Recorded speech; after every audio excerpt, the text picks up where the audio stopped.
Investigators back. The October 17 mass shooting, the Route 91. See what you're looking at there? You're looking at Mandalay Bay waterfall entrance. See a large group of people that just came over from the Route 91. That's pretty much how it was that night. You have an officer. Pay attention closely to that. There's one officer there at Mandalay corner entrance doing pedestrian traffic.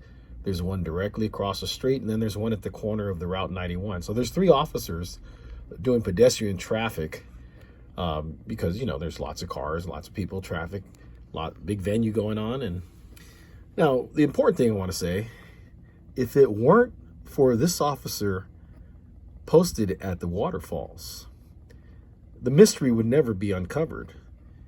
You see, they make very few mistakes. You see, when they're in control of all the videos, when they're in control of all the camera releases, when they control the news media, they make very few mistakes. But this was the big one.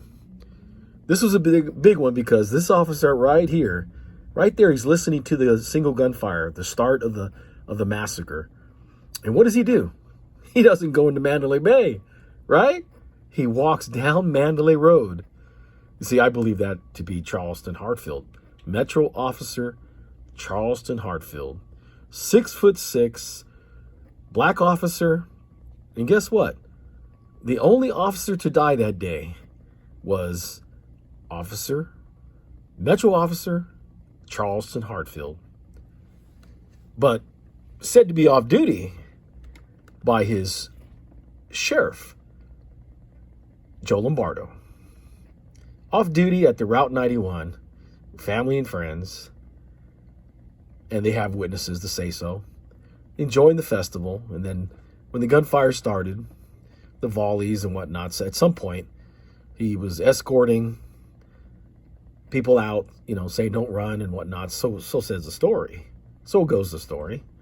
And as he was walking during the gunfire, he catches one and he dies right there. So I don't believe that for a minute. I believe this officer at the waterfalls, the entrance of Mandalay Bay when the gunfire started, left his post, the one and only. He was the closest to the gunfire. He heard it. By the way, his background is he was a soldier and he's seen action. So he knew what gunfire sounded like. And he followed his ear and he walked right down that road. Now you see the camera, the operator's pulling back because he's aware of what's going on, and he's moving the camera, and now he's going to look down that road where Officer Charleston Hartfield walked. And it was in a gun battle. The thing you should know is that we have no record of him on dispatch. You don't hear him on dispatch anywhere.